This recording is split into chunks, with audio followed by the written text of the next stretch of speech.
Сәлем сұлулар, фриз мясын дайындаймыз. Қазіргі таңда барлық жерде осы тағам хит болып жүр ғой. Әсіресе балалардың көңілінен жақсы шығады. Міндетті түрде жасап көріңіздер, өте дәмді болады екен.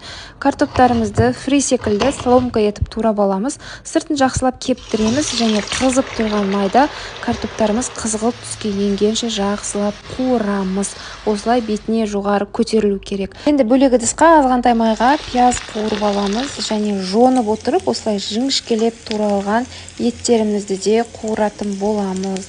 Етіңізді осылай турасаңыз әдемі болып шығатын болады.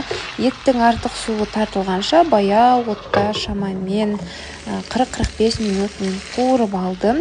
Еттің міне артық суы тартыла бастаған кезде чон ұстамның қуыруға арналған дәмдеуішін қосатын боламын. Өте ерекше дәм береді тағамдарыңызға. Чон ұстамның басқа да түрлі дәмдеуіштері бар. Егер қызықтырып жатса, осы номер бойынша ақпарат алсаңыздар болады.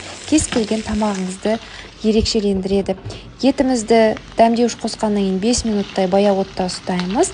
Енді жаңағы қуырып алған фрилерімізді қосамыз, араластырамыз. Осымен біздің фриз мясымыз дайын. Міндетті түрде жасап көріңіздер, өте дәмді болып шығады екен.